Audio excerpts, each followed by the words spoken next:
Hello friends, welcome to the Panchsheel academy. My name is Kamal और आज का हमारा ये लास्ट टॉपिक होगा वेव ऑप्टिक्स पर, जिसमें हम डिस्कस करने वाले हैं पोलराइजेशन ऑफ लाइट पर।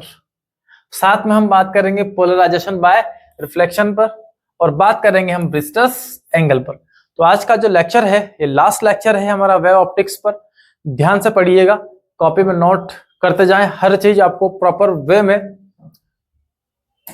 तो शुरू करते हैं आज का इस लेक्चर को हम। तो बच्चों, अपन ने जो पिछली क्लास हमारी हुई है, सबसे पहली शुरुआत हमने की थी न्यूटन्स थ्योरी से। न्यूटन ने बोला था कि लाइट जब किसी सोर्स से निकल कर आता है तो ये छोटे छोटे टाइनी पार्टिकल इमिट करता है, जिसका नाम न्यूटन ने रखा था कार्पस्कल्स। फिर कुछ फिनोमिनास को ये एक्सप्लेन नहीं कर पाए, देन उन फिनोमिनास को एक्सप्लेन किया हमारा साइंटिस्ट हाइगन ने। और हाइगन के प्रिंसिपल के बेसिस पर हमने बोला लाइट एक मैकेनिकल वेव है, लॉन्गिट्यूडिनल वेव है। ऐसे दो स्टेटमेंट किसने दिए थे हमें? हाइगन ने। इसके अलावा हमने वेव फ्रंट्स सभी उसके अंदर स्टडी किए हैं। तो यहां पर दो ऐसे अजम्पशन जो किसने कंसीडर किए थे? हाइगन ने।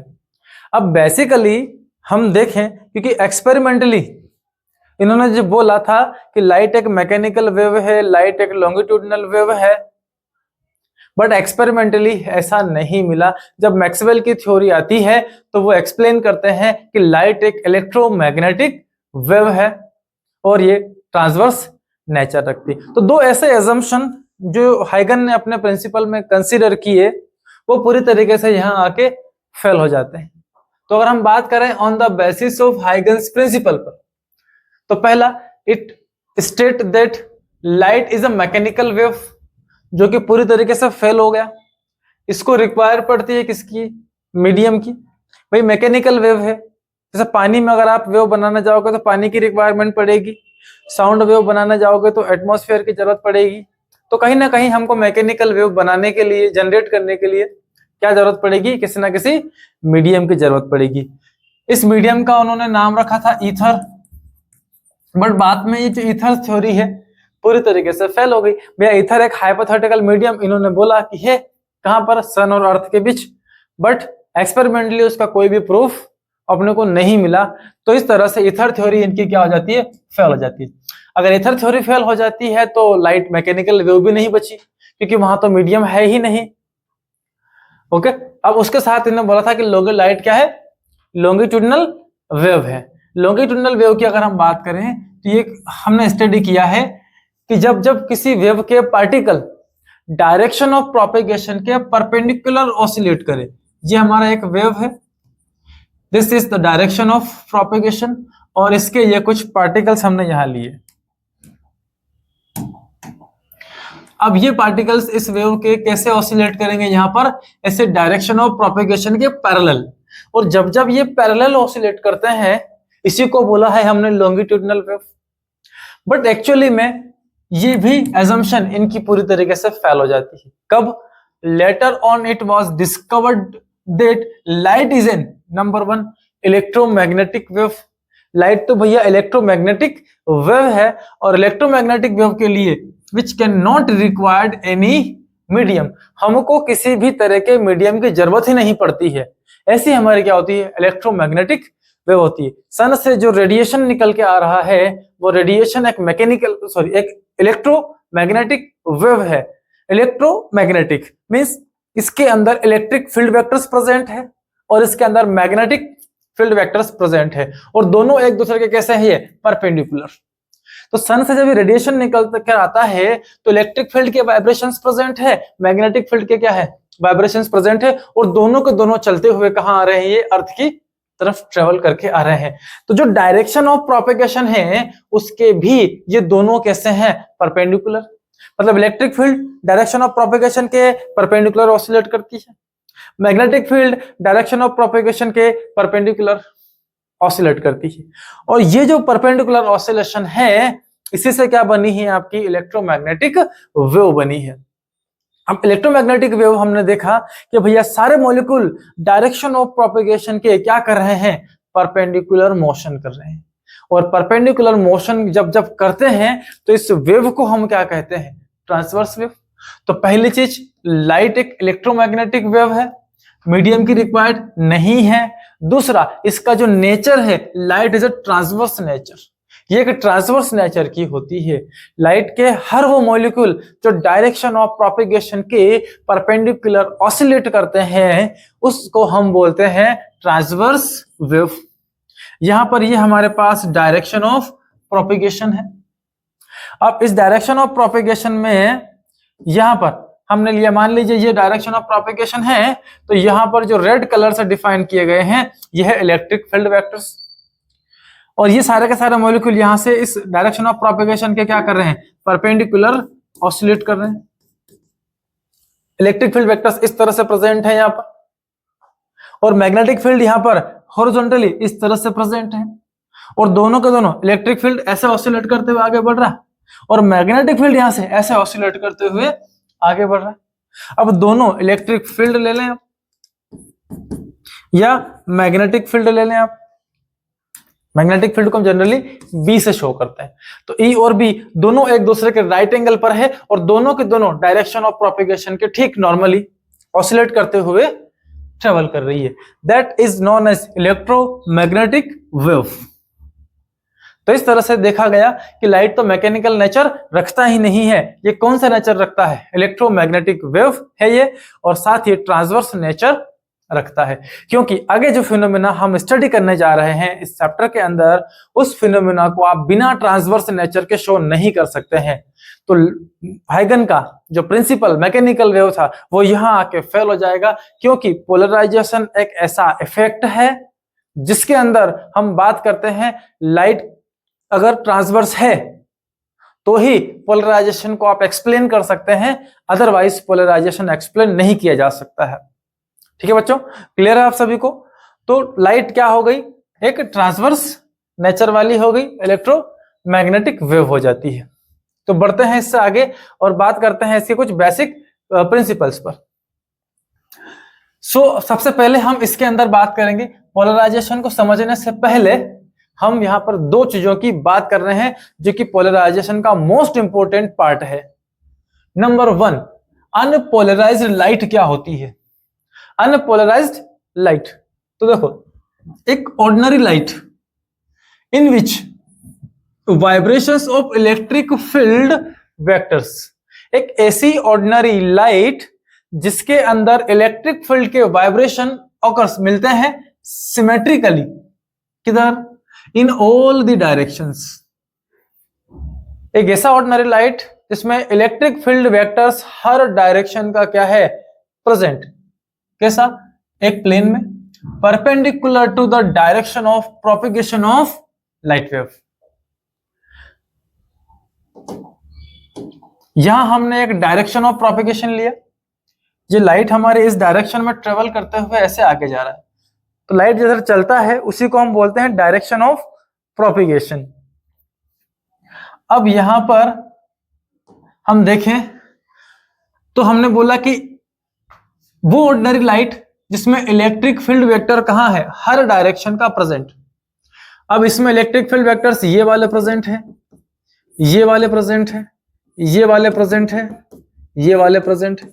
तो आप किसी भी डायरेक्शन के फील्ड वेक्टर्स को ले लो, ये सबके सब इलेक्ट्रिक फील्ड वेक्टर्स इस लाइट के अंदर क्या है, प्रेजेंट है। अगर मैं यहां एक प्लेन काट लूं, ये हमने एक प्लेन काट लिया है, तो इस प्लेन को देखो आप, इस प्लेन में हर डायरेक्शन का इलेक्ट्रिक वेक्टर कैसा है, प्रेजेंट है। ये वेक्टर प्रेजेंट है, ये वेक्टर्स प्रेजेंट है, ये वेक्टर प्रेजेंट है, ये वाले भी प्रेजेंट होंगे, ये वाले भी प्रेजेंट होंगे। आप किसी भी डायरेक्शन के फील्ड वेक्टर्स को ले लो, वो सारे के सारे इलेक्ट्रिक फील्ड वेक्टर्स क्या है, यहाँ पर प्रेजेंट है। और ऐसी लाइट जिसके अंदर इलेक्ट्रिक फील्ड की डायरेक्शन के हर डायरेक्शन के क्या है, वेक्टर प्रेजेंट है, ऐसी लाइट को हम बोलते हैं अनपोलराइज्ड लाइट।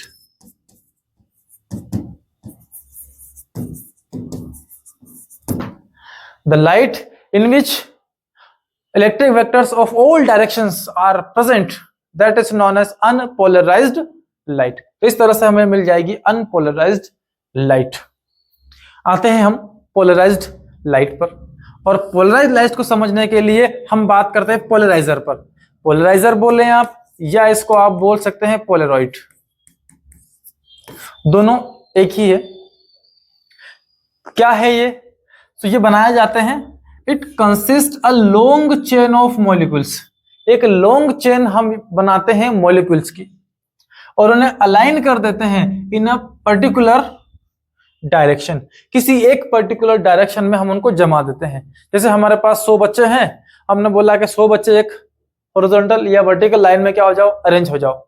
तो हमने ऐसी 100 बच्चों की लाइन बनाई, 20 बच्चों की, तो 5 लाइंस बनी हमारे पास, एक लाइन में 20 20 20 20, 5 लाइन हमारे सामने आ गई। अब देखेंगे दो लाइनों के बीच आपको एक पर्टिकुलर गैप दिखेगा, दो लाइनों के बीच एक पर्टिकुलर गैप दिखेगा, उसमें आप आसानी से चल सकते हैं। ठीक है, अगर किसी को हमें पार करना है कि भाई तू इस पार से उस पार चले जा, तो उन दो बच्चों की जो लाइन है उसके बीच में से हम क्या कर सकते हैं, निकल सकते हैं। तो ऐसे ही क्रिस्टल्स का एक अरेंजमेंट क्या कहलाता है, पोलराइजेशन। और बेसिकली ये क्रिस्टल्स होते हैं टूरमेलिन क्रिस्टल्स। तो टूरमेलिन क्रिस्टल को लाइन बाय लाइन अरेंज करना, ठीक है, इस जो अरेंज करते हैं हम लोग, उसके बाद जो डिवाइस हमारे पास आती है वो होती है हमारी पोलराइजर। जैसे हमारे पास हमने एक डिवाइस बनाया कुछ इस तरह से, और इसमें क्या किया हमने, ऐसे वर्टिकल लाइन में सारे के सारे क्रिस्टल को अरेंज कर दिया।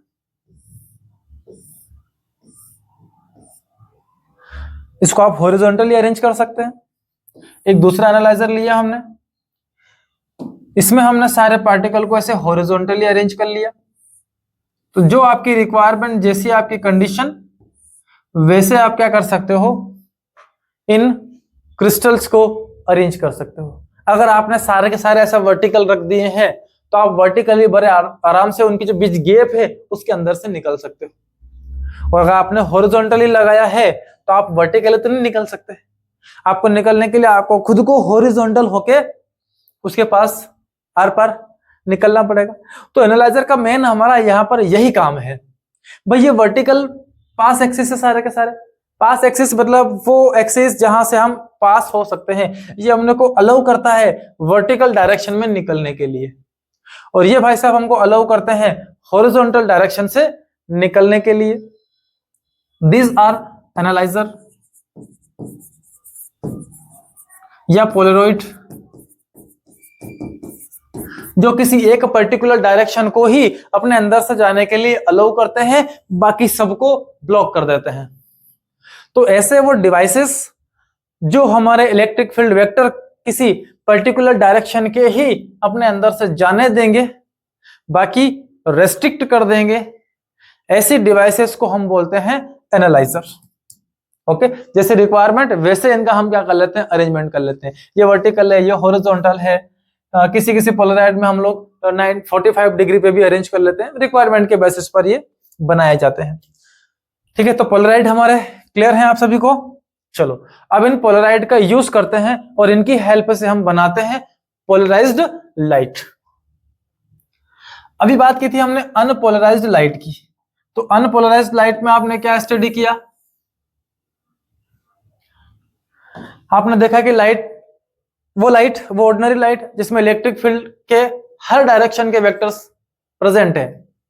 और यहां पर आए हम, थोड़ा सा यहां पे अलग है, यहां देखें हम, so it is that light in which electric field vectors of vibration occurs only in one direction, केवल और केवल वन डायरेक्शन के ही क्या होना चाहिए, electric vectors in a plane perpendicular to the direction of propagation. तो जो डायरेक्शन ऑफ प्रोपेगेशन है, इसमें हम किसी एक पर्टिकुलर डायरेक्शन के ही क्या चाहते हैं, फील्ड वेक्टर्स, और किसी एक पर्टिकुलर डायरेक्शन के फील्ड वेक्टर्स को लाने के लिए मुझे ऑर्डिनरी लाइट में से बाकी सबको ब्लॉक करना पड़ेगा।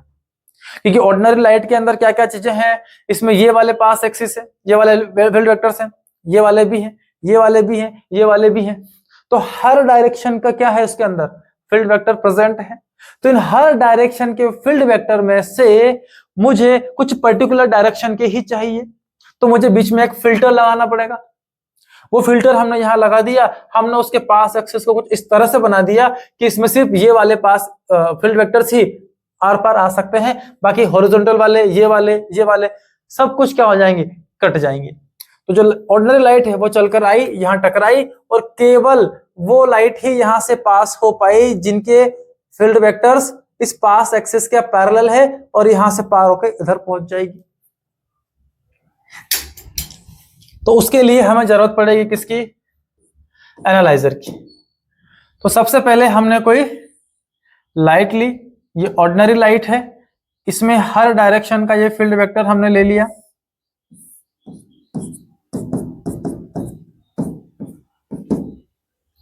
ये सारे के सारे फील्ड वेक्टर्स इसमें प्रेजेंट है।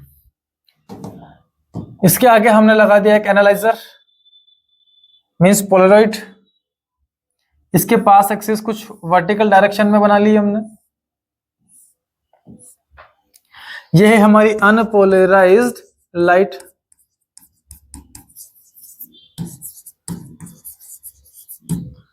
यह है हमारा एनालाइजर या पोलराइड। अब इसके सारे के सारे पास एक्सिस कैसे हैं, वर्टिकल। तो यहां से जो फील्ड वेक्टर्स दौड़कर आ रहे हैं उनमें से कौन से फील्ड वेक्टर्स इसको पार कर पाएंगे, तो यहां से पार करके सिर्फ और सिर्फ वो इलेक्ट्रिक फील्ड वेक्टर्स निकल सकते हैं जिनके वाइब्रेशन इसके पास एक्सिस के पैरेलल है।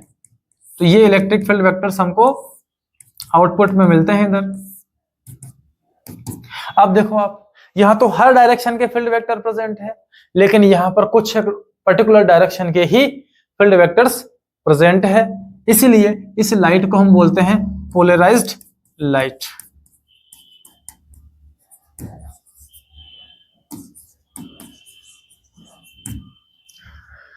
तो पोलराइड, अनपोलराइज्ड लाइट जिसमें हर डायरेक्शन का फील्ड वेक्टर प्रेजेंट। पोलराइड एक ऐसी डिवाइस जो कुछ पर्टिकुलर डायरेक्शन के फील्ड वेक्टर्स को ही अलाउ करता है, बाकी ब्लॉक कर देता है। देन फाइनली जो वेव हमको मिलती है इस पोलराइड से पास होने के बाद, वो लाइट हमारी क्या हो जाती है, पोलराइज्ड लाइट। अगर यहाँ लाइट का इंटेंसिटी आई नॉट है तो इससे पास होने के बाद लाइट का इंटेंसिटी आई नॉट बाई क्या हो जाता है, 2। लाइट इंटेंसिटी हमारे यहाँ पर डिक्रीज हो जाती है। इवन हम कुछ पोलराइड का कॉम्बिनेशन यूज करके यहां पर लाइट को 0 तक कर सकते हैं। ओके, तो ये काम होता है हमारा पोलराइड का, और इस तरह से हमको मिल जाती है polarized light. Okay, so I hope it is clear. Next, चलिए तो अब बात करते हैं हम how can you distinguish between unpolarized light and polarized light by using polaroid. Polaroid का यूज करके हम कैसे दो लाइट को डिस्टिंग्विश कर सकते हैं, उनमें डिफरेंस पता कर सकते हैं, या कैसे जान सकते हैं कि पोलराइज्ड लाइट कौन सी होगी और अनपोलराइज्ड कौन सी होगी। सो इसके लिए हमने लिया डायरेक्शन ऑफ प्रोपेगेशन। ये हमारा कोई डायरेक्शन ऑफ प्रोपेगेशन है। इस पर हम लेते हैं एक ऑर्डिनरी लाइट, अनपोलराइज्ड लाइट, जिसमें हर डायरेक्शन का फील्ड वेक्टर प्रेजेंट है। तो इस तरह से हमने क्या ले ली, एक अनपोलराइज्ड लाइट।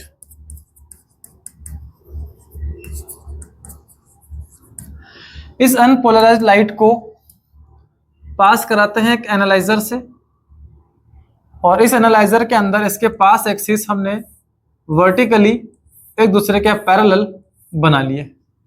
अब ये ऑर्डिनरी लाइट जब इस पोलराइड से निकल कर जाएगी, उस केस में आपको यहां पर केवल वही फील्ड वेक्टर्स मिलेंगे जिनके vibrations parallel to this polaroid होंगे। मींस इसका जो पास एक्सिस है उसके पैरेलल जो फील्ड वेक्टर्स है वो सभी हमको यहां पर मिल जाते हैं। यहां पर इंटेंसिटी है लाइट का आई नॉट, पोलराइड से पास होने के बाद लाइट का इंटेंसिटी हो जाता है आई नॉट बाय 2। तो ये जो लाइट हमको मिली है, this light is called polarized light. Clear है सभी को? तो ये लाइट जब निकलेगी हमारे पोलराइजर से, तो ये जो लाइट मिलेगी ये हो जाएगी हमारी पोलराइज्ड लाइट। ओके, अब हम क्या करते हैं, इसको किसी फर्दर एंगल पर इस पोलराइड को हम रोटेट करते हैं। So on further rotating, rotate करने पर इंटेंसिटी का क्या होने वाला है? So on further rotating the intensity of light remains same. किसका? इमर्जेंट लाइट का। जो इंटेंसिटी की हम बात कर रहे हैं वो है इमर्जेंट रे। यहां से जो लाइट निकली, जो लाइट हमारी कौन सी होगी? Emergent light. तो हम जैसे इसको फर्दर रोटेट करते हैं और अगर इमर्जेंट लाइट की इंटेंसिटी पर कोई भी फर्क नहीं पड़ता है, हम उस फिनोमिना को कहते हैं कि लाइट का कोई पोलराइजेशन नहीं हुआ। It means no polarization. Light की इंटेंसिटी में कोई चेंज ही नहीं हुआ है तो पोलराइजेशन होगा ही नहीं। ये कुछ फील्ड वेक्टर्स हमारे जिनकी इंटेंसिटी आई नॉट है। सामने एक एनालाइजर लगा दिया हमने, इसके पास axis parallel to field vectors रख लिया हमने। अब जैसे ही ये फील्ड वेक्टर्स चलकर जाएंगे, ये पोलरॉइड इन फील्ड वेक्टर्स को अलाउ करेगा पास होने के लिए। तो फाइनली रिजल्ट में इमर्जेंट लाइट भी हमको कैसी मिली? उतनी ही इंटेंसिटी वाली जितनी हमने यहां से इंसिडेंट करवाई थी। इंटेंसिटी में no change. This is called unpolarized light.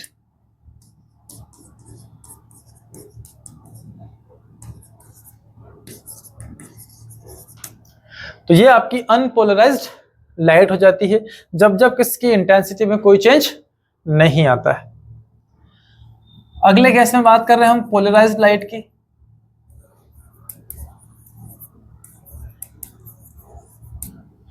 तो यहां बात की थी हमने, ऑर्डिनरी लाइट आया था, इंटेंसिटी डिक्रीज हो गई थी, यही क्या थी? हमारी पोलराइज्ड लाइट। अब इस केस में हम और इंटेंसिटी को डिक्रीज कैसे कर सकते हैं? ये है हमारा डायरेक्शन ऑफ प्रोपेगेशन, और ये हमने एक ऑर्डिनरी लाइट यहां से ली है। तो इसकी बजाय हम वो फील्ड वेक्टर्स ले लेते हैं जो डायरेक्शन ऑफ प्रोपेगेशन के परपेंडिकुलर है, और फाइनली इनकी इंटेंसिटी हम आई नॉट लेकर इन्हें पास करवाते हैं एक एनालाइजर से। अब इस एनालाइजर को हम और फर्दर क्या कर दिए? रोटेट, और रोटेट करके इसके पास एक्सिस को perpendicular to direction of this field vectors कर देते हैं। और जैसे ही परपेंडिकुलर करेंगे हम, यहां देखते हैं फाइनली लाइट की इंटेंसिटी पूरी तरीके से जीरो हो जाती है। फाइनल इंटेंसिटी क्या हो गई हमारी? कंटिन्यूसली डिक्रीज होते होते वो जीरो हो जाती है। सो ये होगी हमारी पोलराइज्ड लाइट।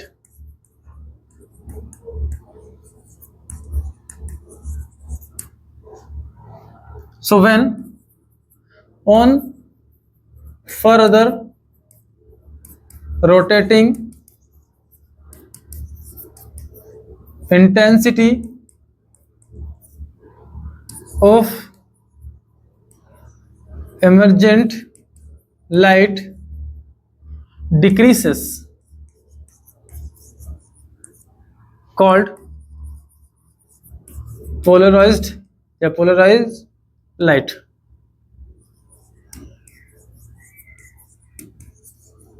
Light clear. चलिए आते हैं लास्ट, पार्शियली पोलराइज्ड।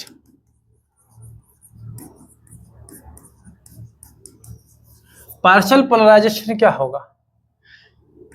यह है हमारा डायरेक्शन ऑफ प्रोपेगेशन, और यहां पर ये हमारा ऑर्डिनरी लाइट हमने लिया unpolarised light. This is unpolarised light. इसको हमने पास कराया हमारे एनालाइजर से,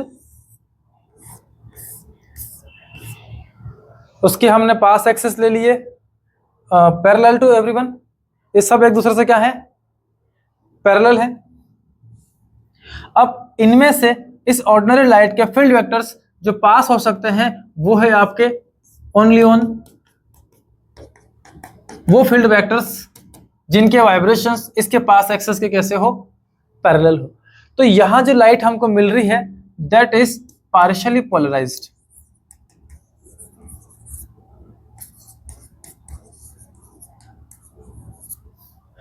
this light is partially polarized light.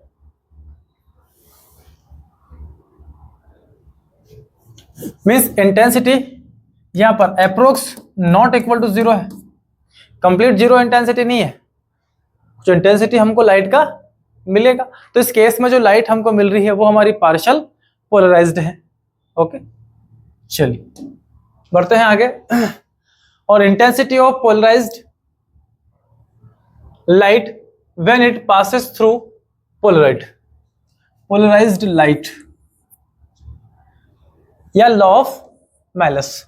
भैया इंटेंसिटी कितनी होगी, तो जब जब हम किसी पोलराइड से किसी ऑर्डिनरी लाइट को पास करवाएंगे, अनपोलराइज्ड लाइट को पास करवाते हैं, तो वहां पर वो लाइट पोलराइज्ड होती है और उससे कुछ पर्टिकुलर इंटेंसिटी हमको मिलती है। तो वो इंटेंसिटी कितनी होगी उसको कैलकुलेट करने के लिए साइंटिस्ट मैलस ने एक लॉ एक्सप्लेन किया और बताया कि जो इंटेंसिटी हमको लाइट की मिलेगी, एमर्जेंट लाइट, पोलराइज्ड लाइट की, वो इंटेंसिटी होगी cosine of angle between polariser and pass axis. Okay, इन दोनों के बीच का जो एंगल है उसी के अकॉर्डिंग हमको उस लाइट की क्या मिलेगी, इंटेंसिटी मिलेगी। कितनी मिलेगी हम बात करते हैं। तो ये सबसे पहला हमारे पास लाइट के पास होने का direction of propagation. Case number लिया हमने फर्स्ट केस में हमने क्या किया, यहां पर एक ऑर्डिनरी लाइट लेकर जिसके फील्ड वेक्टर आपके पास हर डायरेक्शन में प्रेजेंट, ये एक ऑर्डिनरी लाइट है, अनपोलराइज्ड लाइट।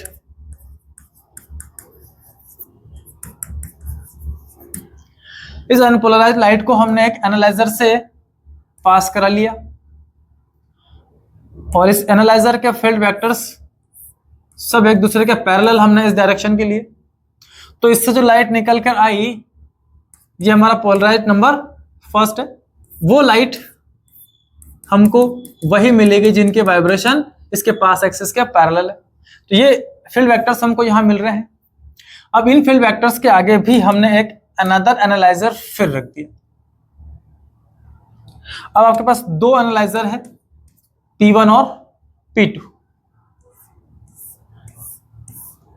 इस समय दोनों एनालाइजर इस तरह से रखे हुए हैं कि इनके बीच का जो थीटा है वो 0 डिग्री है और थीटा 0 होने के केस में यहां से फील्ड वेक्टर्स निकले ये वाले perpendicular to direction of propagation, और जैसे आप अगले एनालाइजर से निकालते हो यहां से भी कौन से मिलेंगे आपको, यही मिलेंगे, क्योंकि दोनों के बीच की एंगल 0 है, इनके पास एक्सिस एक दूसरे के पैरेलल है। तो जो फील्ड वेक्टर्स यहां से निकले हैं वही फील्ड वेक्टर्स हमको आउटपुट में एमर्जेंट लाइट के रूप में यहां से मिल जाते हैं। मतलब यहां पर कुल मिलाकर इंटेंसिटी में कोई भी चेंज नहीं आएगा। इंटेंसिटी क्या है इसकी, सेम। अगर यहां इंटेंसिटी I0 है तो यहां पे इंटेंसिटी कितनी मिली आपको, I0 मिलती है। अब इस एनालाइजर को हम थोड़ा सा रोटेट करते हैं और सेकंड वाला एनालाइजर को रोटेट करके हम 90 डिग्री पर रख देते हैं। तो आते हैं केस नंबर सेकंड पर। इससे इंटेंसिटी पे क्या फर्क पड़ेगा।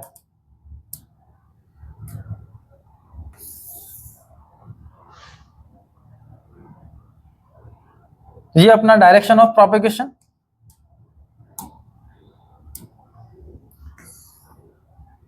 Ordinary light, polarizer first, polarizer second.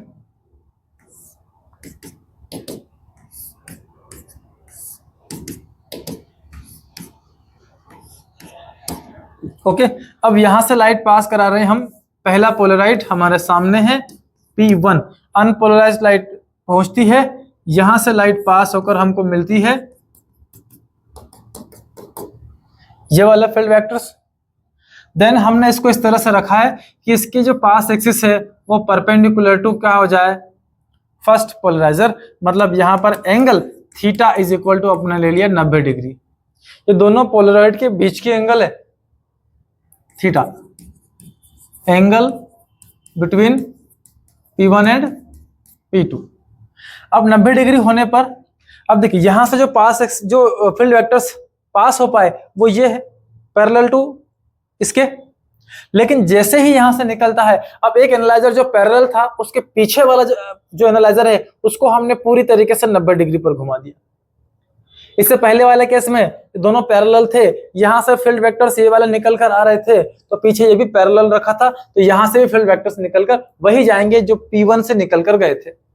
But दूसरे केस में हमने क्या किया, इन दोनों पोलराइजर के बीच एक एंगल कितनी बना ली, 90 डिग्री। तो जो फील्ड वेक्टर्स यहां से निकलकर जाएंगे उन्हें ये क्या कर देगा, रेस्ट्रिक्ट कर देगा। तो यहां पर फाइनली लाइट का इंटेंसिटी क्या मिलेगा अपने को, 0। यहां इंटेंसिटी कितनी हो गई हमारी, 0। यहां थी I0, यहां जाके क्या हो गई, डिक्रीज होकर वो इंटेंसिटी पूरी तरीके से 0 हो जाती है। किसी लाइट को हम रेस्ट्रिक्ट कर सकते हैं, दो पोलराइड को एक दूसरे के 90 डिग्री के एंगल पर रखकर हम पूरी तरीके से लाइट के ग्लार को कट कर सकते हैं। मींस इंटेंसिटी पूरी तरीके से क्या मिल जाएगी अपने को, 0 मिल जाएगी। ओके, चलिए आते हैं इसके केस नंबर 3 पर। केस नंबर 3 में हमने दोनों के बीच की एंगल, कोई पर्टिकुलर एंगल थीटा ले ली। अब आपके पास ना 0 है ना 90 है, कोई पर्टिकुलर एंगल हमने लिया। इस पर्टिकुलर एंगल पर इंटेंसिटी कितना होगा, तो ये है डायरेक्शन ऑफ प्रोपेगेशन, ये आपका लाइट एनालाइजर फर्स्ट और एनालाइजर सेकंड।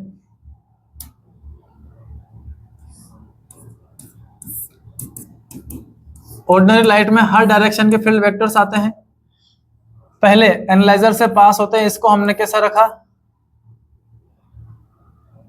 ये सारे के सारे पास एक्सिस एक दूसरे के पैरेलल है। ठीक है, अब यहां से कोई लाइट निकल कर आती है तो वो फील्ड वेक्टर निकल जाएंगे जो जिनके वाइब्रेशन इसके पैरेलल है। अब यहां से निकलने के बाद इसको हमने किसी फर्दर एंगल थीटा पर रखा है, तो यहां से जो फील्ड वेक्टर्स परपेंडिकुलर चल के आए हैं, अब अगला वाला जो पोलराइड है वो एक थीटा एंगल पर रखा हुआ है। अब थीटा एंगल पर रखा हुआ है तो ये वाले सारे वाइब्रेशन चलकर जब यहां पहुंचते हैं तो फाइनली आपको इमरजेंट के फॉर्म में जो फील्ड वेक्टर्स मिलने वाले हैं वो फील्ड वेक्टर्स ये रहे, और इन फील्ड वेक्टर्स की जो इंटेंसिटी यहां पर हमको मिलेगी वो मिलेगी I0 cos square theta. I is equal to I0 cos square theta. यहां थी इंटेंसिटी I0, ओके, यहां पर वैसे यहां से हाफ हो जाएगी पर फिलहाल हम I0 लेके चल रहे हैं। तो I0 इंटेंसिटी जैसे ही इससे पार होती है आपको रिजल्ट में कितनी मिलेगी, I0 cos स्क्वायर थीटा। तो सीधी सीधी बात है, इंटेंसिटी की जब हम बात करते थे तो लाइट का जो इंटेंसिटी है direct proportional to square of क्या होता है, एम्पलीट्यूड।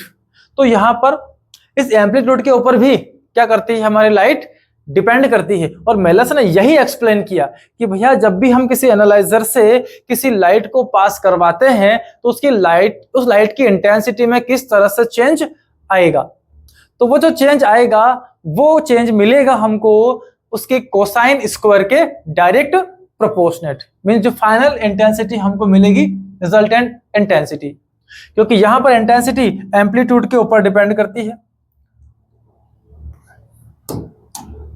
लाइक हमारे पास ये डायरेक्शन ऑफ प्रोपेगेशन है, लाइट के फील्ड वेक्टर्स हमारे ये वाले चलकर आ रहे हैं। अब जैसे ही हमने इसके आगे एनालाइजर लगाया, अब उस एनालाइजर का जो पास एक्सिस है वो हम थीटा एंगल पर रोटेट कर चुके हैं। अब फील्ड वेक्टर्स चल के आ रहे हैं परपेंडिकुलर डायरेक्शन वाले। जैसे ही ये फील्ड वेक्टर्स आते हैं इसके पास एक्सिस और इसके बीच एक एंगल थीटा बनेगी। ये रहा फील्ड वेक्टर्स का वाइब्रेशन का डायरेक्शन और ये रहा आपके पोलराइड का पास एक्सिस। इन दोनों के बीच बन रही है एंगल थीटा।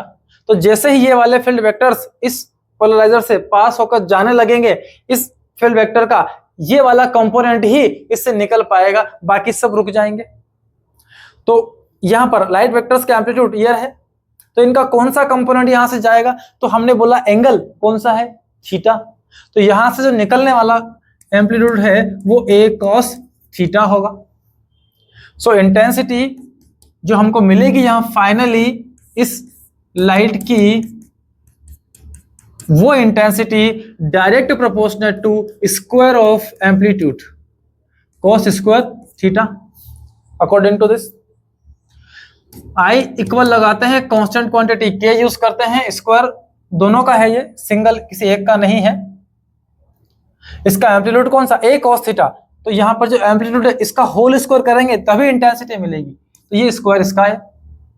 सो स्क्वायर इस पर लगाया, ये a square into cos square क्या मिला theta. So I is equal to, अब देखिए ये एम्पलीट्यूड है, मैक्सिमम डिस्प्लेसमेंट है, इनटू के, इसको हम लिख सकते हैं आई नॉट इंटेंसिटी की मैक्सिमम वैल्यू गिवन करता है, इनटू कॉस स्क्वायर थीटा। अब जो फाइनल रिजल्टेंट वेव का इंटेंसिटी होगा वो डिपेंड करेगा इस थीटा के ऊपर। आपने थीटा कितना रखा है, थीटा के बेसिस पर हमारी इंटेंसिटी की वैल्यू भी चेंज होती जाएगी। आई नोट यहां पर इंटेंसिटी का पीक वैल्यू है, ओके। थीटा यहां पर अगर 0 होगा तो मैक्सिमम इंटेंसिटी मिल जाएगी।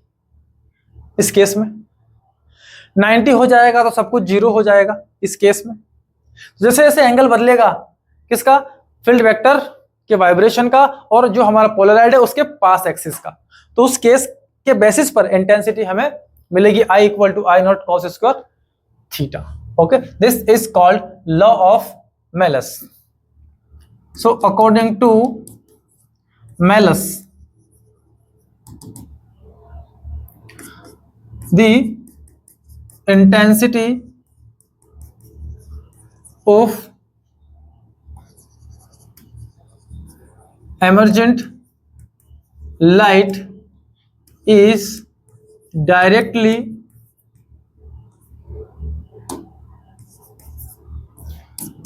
proportionate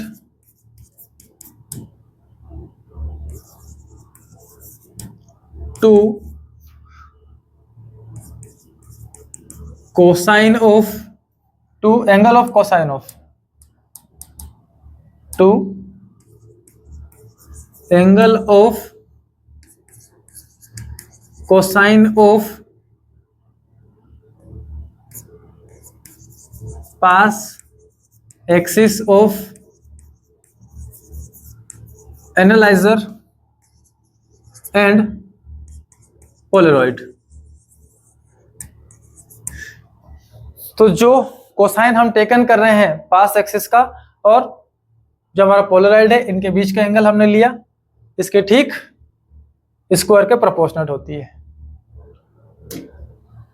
नेक्स्ट बात करते हैं यूजेस ऑफ पोलराइड, कहां कहां हम पोलराइड का यूज करते हैं, तो वो सारे बेसिक पॉइंट्स हम यहां से कंप्लीट कर लेते हैं। पहला यूज जो हमारा है, यूजिंग टू पोलराइड, दो पोलराइड का अगर हम यूज करें तो we can control the intensity of light, हम लाइट की इंटेंसिटी को कंट्रोल कर सकते हैं।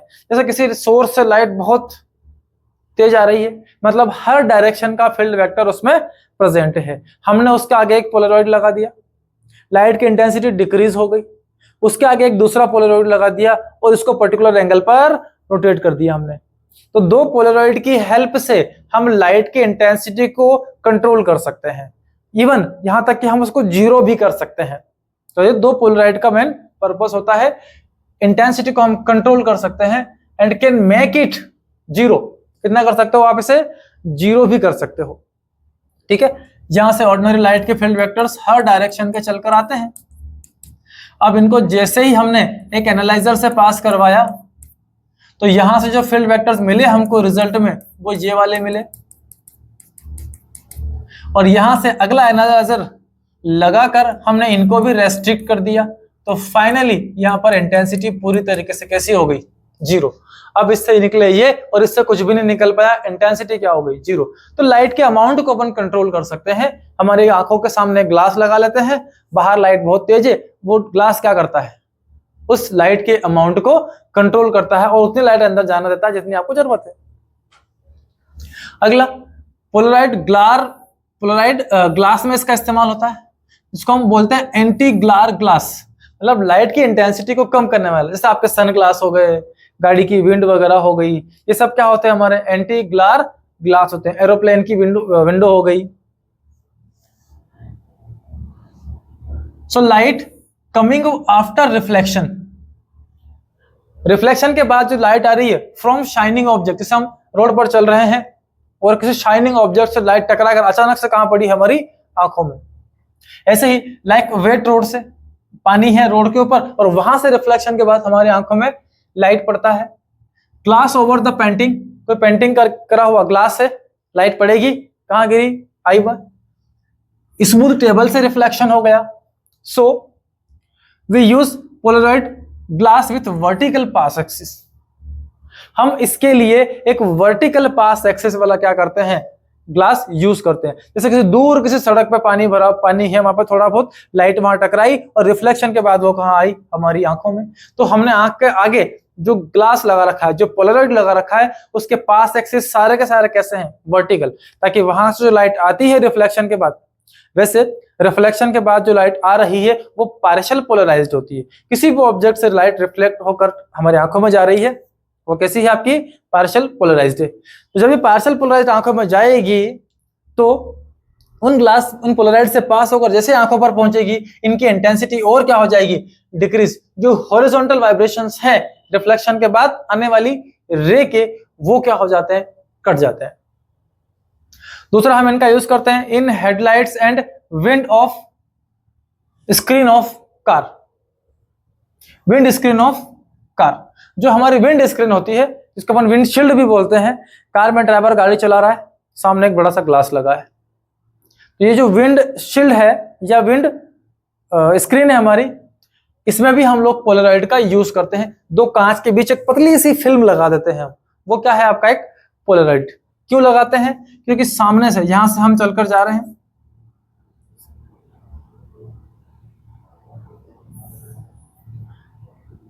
ये लो, ये हमारी कार इधर जा रही है, यहां से कोई दूसरा सामने से आ रहा है,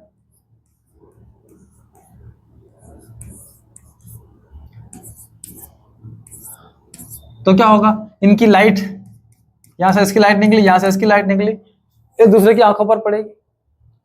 अब देखो इन दोनों की विंडशील्ड पर जो पोलराइड लगा हुआ है वो किस तरह का है। तो लाइट जब यहां सामने से आती है तो पूरी तरीके से ऑर्डिनरी लाइट है, जो वहां से इस बल्ब से निकलकर आ रही है।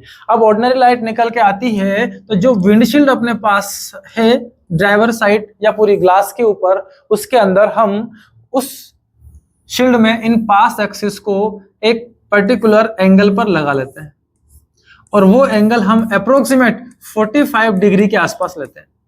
भैया हम जा रहे हैं, हमारे राइट साइड में ड्राइवर बैठा हुआ है, उसको क्रॉस करना है सामने वाली गाड़ी को। जब जाएंगे सामने वाले लाइट कार से जो लाइट आ रही है आंखों पर, उसकी हर डायरेक्शन की फील्ड वेक्टर्स प्रेजेंट है, इंटेंसिटी बहुत हाई है। उतनी इंटेंसिटी नहीं चाहिए हमें देखने के लिए, क्योंकि हमें साइड में देखना है।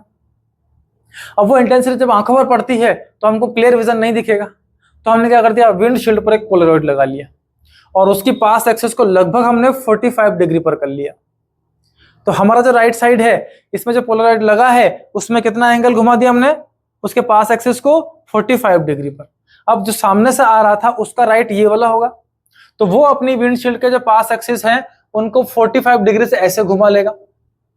हमने 45 से इधर घुमाया, उसने सामने वाले ने 45 से इधर घुमाया, दोनों के बीच एंगल कितनी बन गई, 90 डिग्री की। तो उस सामने वाली कार से जो लाइट चल के आई वो पूरी तरीके से रेस्ट्रिक्ट हो गई, या हमारी लाइट कार से जो लाइट चलकर गई सामने वाले की विंडशील्ड पर, उसके लिए पूरी तरीके से क्या हो गई, रेस्ट्रिक्ट। तो अंदर बैठा हुआ पर्सन आराम से लाइट को दे सकता है, क्योंकि उसके बल्ब से निकलने वाली लाइट उसकी आंखों में नहीं पड़ पाती। बट ऐसा होता नहीं है एक्चुअल में, हम ऐसे 100% अच्छे पोलराइजर बनाते ही नहीं है, इसीलिए कुछ लाइट तो अंदर एंटर कर जाती है। तो इस तरह से हेडलाइट में या विंड स्क्रीन में हम पोलराइजर का इस्तेमाल करते हैं। कैमरा फिल्टर में भी इस्तेमाल होता है टू रिमूव अनवांटेड रिफ्लेक्शंस। भाई कैमरा से फोटो खींचनी है, आसपास से लाइट टकरा रही है, वो भी रिफ्लेक्शंस कहाँ जाएंगे, कैमरा के अंदर। तो कैमरा के पोलराइड को कुछ इस तरह से अरेंज किया जाता है कि जो पिक्चर आप क्लिक कर रहे हैं वही लाइट उसमें से पास हो सके, रिफ्लेक्शन के बाद आने वाले जो रेज है वो उसके अंदर एंटर नहीं करते हैं। ऐसे ही कुछ पोलराइड का अरेंजमेंट कैमरा के लिए करके उसके आगे ग्लास लगा देते हैं। इससे हमारी इमेज की क्वालिटी इंप्रूव हो जाती है। To produce plane polarized light from ordinary light, एक ऑर्डिनरी लाइट के अंदर से जो प्लेन पोलराइज्ड लाइट हम निकालते हैं उसको बनाने के लिए भी हम क्या करते हैं, इन पोलराइजर का यूज कर लिया करते हैं। तो पोलराइड हमारे मेनली यहाँ पर यूज होते हैं। ओके, आई होप सारे पॉइंट आपके क्लियर हैं। तो नेक्स्ट और बड़े काम की चीज पोलराइजेशन बाय रिफ्लेक्शन पर आते हैं। रिफ्लेक्शन से पोलराइजेशन कैसे होता है, और यहां हम बात करेंगे ब्रिस्टर्स एंगल पर या एंगल ऑफ पोलराइजेशन पर क्या होते हैं, अभी हम डिस्कस करते हैं। तो सबसे पहली काम की बात यह है, when light reflected from transparent medium, किसी ट्रांसपेरेंट मीडियम से लाइट अगर रिफ्लेक्ट होती है, लाइक ग्लास हो गया आपका, the reflected light is partially polarized in horizontal direction. किसी ट्रांसपेरेंट ग्लास से अगर लाइट निकल के आ रही है तो वो पार्शियल पोलराइज्ड होगी, और वो पार्शियल पोलराइज्ड कहां होगी, हमारी हॉरिजॉन्टल डायरेक्शन में। जो रिफ्लेक्शन के बाद लाइट आ रही है वो हॉरिजॉन्टल डायरेक्शन में आ रही है, और इसीलिए हमने बात की थी कि हमारा जो ग्लास है उसमें हम वर्टिकल पास एक्सिस वाले ग्लास लगाते हैं ताकि वो हॉरिजॉन्टल वाली लाइट भी कम हो जाए। तो जो रिफ्लेक्शन के बाद लाइट आ रही है वो आपकी हॉरिजॉन्टली पार्शियली पोलराइज्ड है। अब हम बात कर रहे हैं रिफ्लेक्शन की, इसमें पोलराइजेशन कैसे होता है। तो ये हमारी एक सरफेस है और यहां पर हमने एक अनपोलराइज्ड लाइट को इंसिडेंट करवाया। ये वो अनपोलराइज्ड लाइट है, इसमें ये फील्ड वेक्टर्स प्रेजेंट है और ये यहां पर इंसिडेंट होते हैं। अब देखिए, एक तो ये वाले वेक्टर्स प्रेजेंट है, दूसरे इसमें ये वाले वेक्टर्स प्रेजेंट है।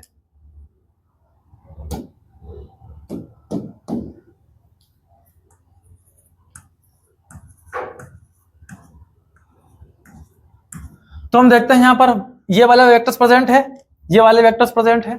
डॉट का मतलब होता है ऐसे बाहर वाले और अंदर वाले, तो ये वाले भी प्रेजेंट है और ये वाले भी प्रेजेंट, दोनों इसके अंदर प्रेजेंट है। ये लाइट जो आपकी है ये है अनपोलराइज्ड।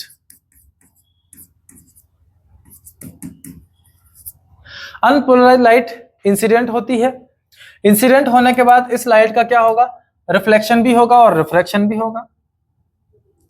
तो यहां से लाइट रिफ्लेक्ट होकर इधर चली गई और यहां से लाइट रिफ्रैक्ट होकर इधर चली गई।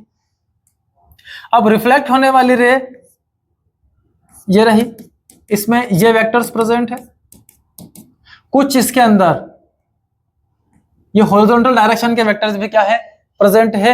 ये कहलाती है पार्शियल पोलराइज्ड, पार्शियली पोलराइज्ड, क्योंकि कुछ वेक्टर्स इसमें प्रेजेंट है दोनों तरह के। ओके, यहां पर जो वेव मिला हमको रिफ्रैक्शन के बाद वो ये रहा, इसमें भी कुछ वेक्टर्स हमारे ये वाले भी प्रेजेंट है, तो दोनों ही क्या है आपकी पार्शियल पोलराइज्ड है। क्या किया हमने, इस नॉर्मल के साथ एक एंगल ऑफ इंसिडेंस हमने टेकन किया, कितना, आई। तो आई इंसिडेंस, आई हमारा इंसिडेंस एंगल हो गया, ये हमारी इंसिडेंट रे हो गई, रिफ्लेक्टेड, ये रिफ्रैक्टेड। तो हम देख रहे हैं कि इसके लिए दोनों रे हमारी पार्शियल क्या हो गई है, पोलराइज्ड हो गई है। अब हम क्या करते हैं, धीरे धीरे जो इंसिडेंस की वैल्यू है उसको चेंज करते हैं। अगर हम इंसिडेंट रे के इंसिडेंट एंगल आई को चेंज करते हैं तो धीरे धीरे मुझे ये रिफ्लेक्टेड रे क्या मिल रही है, और थोड़ी पोलराइज्ड हो जाती है, और थोड़ी पोलराइज्ड होती है, और फाइनली ये मुझे जो वेव मिलेगी ये प्लेन पोलराइज्ड मिलेगी एक सिचुएशन में। ये हमारी पार्शियल पोलराइज्ड और ये क्या हो गई आपकी पोलराइज्ड लाइट। कब, जब इन दोनों के बीच का एंगल 90 डिग्री हो जाए। Reflected wave, reflected light, refracted light, इन दोनों के बीच की जो एंगल हो जाती है एक टाइम के बाद कितना, 90 डिग्री। इस केस में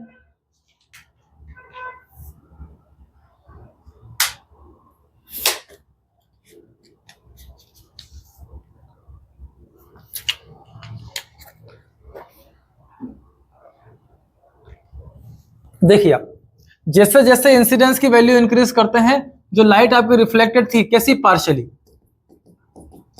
वो धीरे धीरे और ज्यादा क्या हो रही है, पोलराइज्ड हो रही है। तो जैसे जैसे मैं इंसिडेंट बढ़ाता हूं वैसे वैसे ये पोलराइज्ड हो रही है। तो जो यहाँ पे जो डिग्री है हमारी,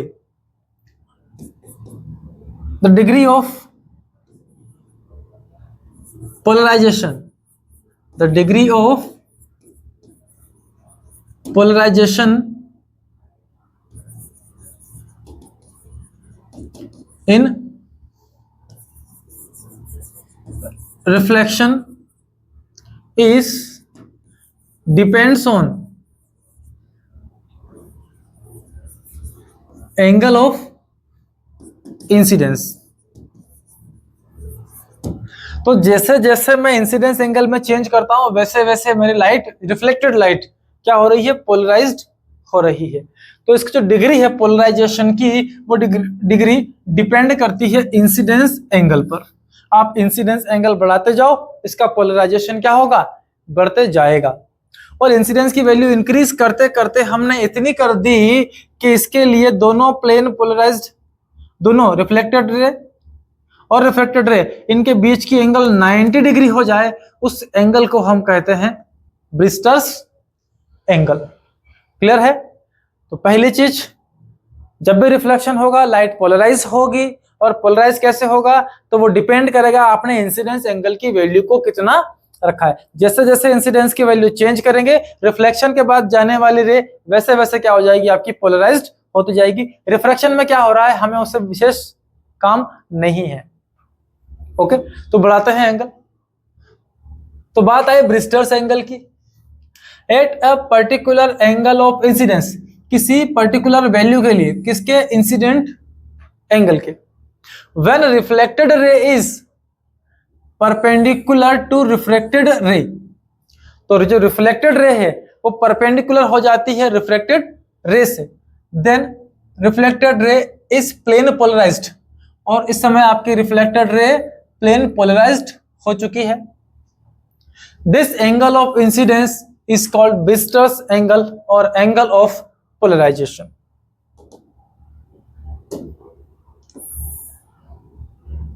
सरफेस इस पर बनाया हमने एक नॉर्मल, और यहां से हमने एक अनपोलराइज्ड लाइट को इंसिडेंट करवाया। इस अनपोलराइज्ड लाइट में ये दोनों डायरेक्शन के फील्ड वेक्टर्स प्रेजेंट है। यहां हम लोग कोई पर्टिकुलर दो डायरेक्शन के फील्ड वेक्टर्स ले लिए हैं, चलकर आते हैं, यहाँ टकराते हैं और नॉर्मल के साथ ये एंगल बनाते हैं इंसिडेंस आई। अब हमने आई को बढ़ाते बढ़ाते इतना कर लिया है कि इसके लिए हमारी रिफ्लेक्टेड रे प्लेन पोलराइज्ड हो जाती है और 90 डिग्री का एंगल बना लेती है। ये टोटल एंगल आपका कितना है, 90 डिग्री, किसके साथ, रिफ्रैक्टेड रे के साथ। अब रिफ्रैक्टेड रे आपकी यहां पर पार्शियल पोलराइज्ड, इसमें कुछ वेक्टर्स दोनों के प्रेजेंट है, ये है पार्शियल पोलराइज्ड।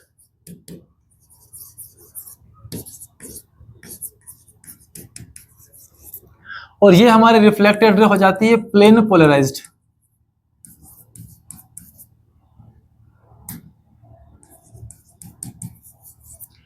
इसमें केवल और केवल एक ही टाइप के फील्ड वेक्टर्स बचे हैं। So this light is plane polarised wave. Okay, तो इस एंगल का नाम रखा अपन ने ब्रिस्टर्स एंगल या एंगल ऑफ पोलराइजेशन, आईपी या आईबी, दोनों नेम आप दे सकते हो। चलिए कैलकुलेट करते हैं एंगल ऑफ पोलराइजेशन कितना होगा।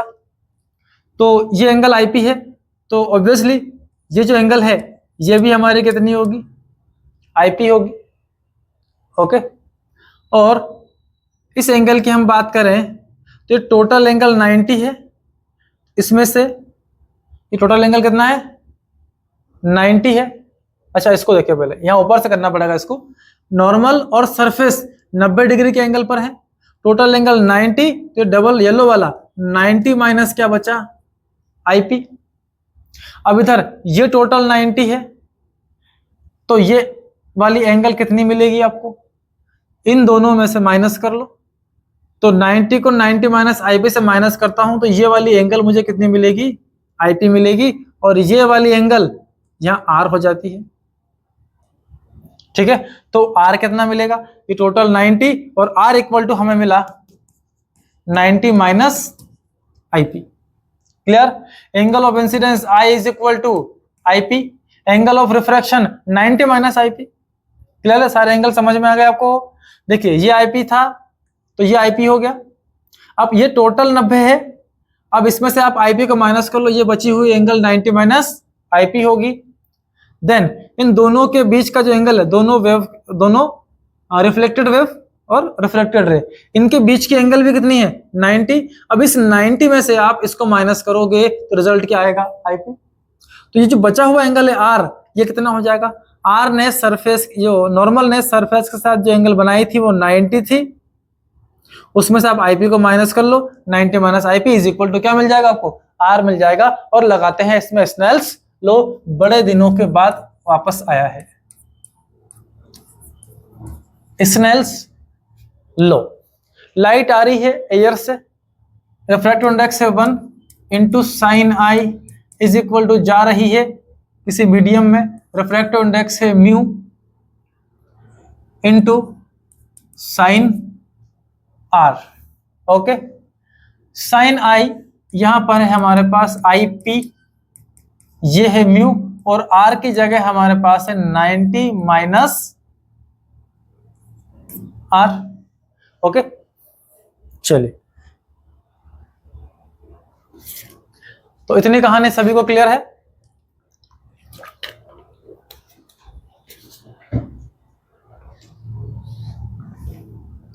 तो म्यू इज इक्वल टू हमें मिलता है sine IP divide by sine 90 minus R. So mu is equal to sine IP अपनी प्लेस पर divided by sine 90 minus R. अच्छा 90 माइनस आर नहीं, R की प्लेस पर 90 माइनस IP है, बाय मिस्टेक R लिख दिया मैंने, 90 माइनस IP R की प्लेस पर।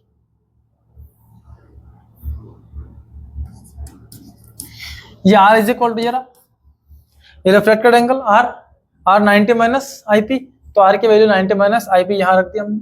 Sign 90 minus IP is equal to बन जाता है कोस IP, और sine by cos is equal to हो जाता है tan IP।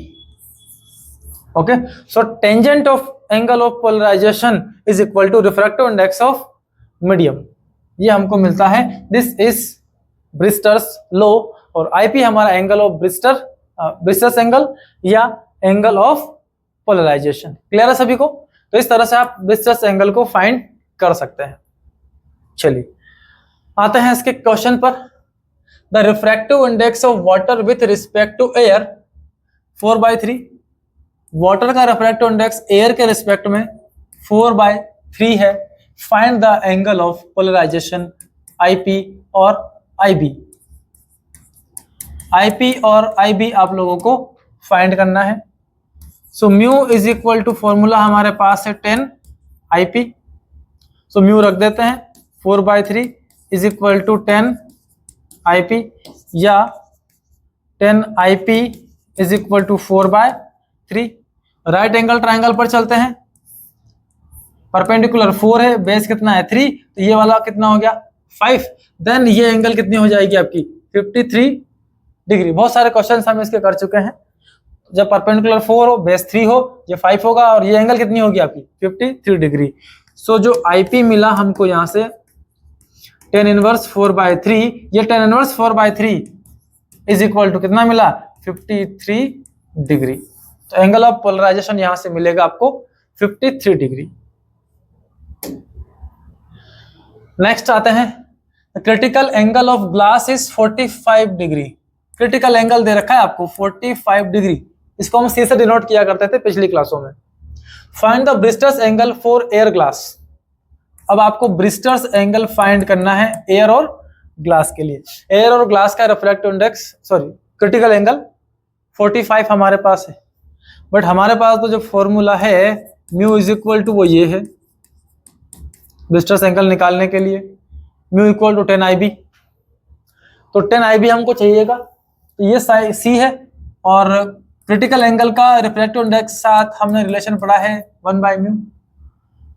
तो यहां पर ये है sin 45 इज इक्वल टू 1/μ। तो ये हो जाएगा आपका 1/√2 इज इक्वल टू 1/μ।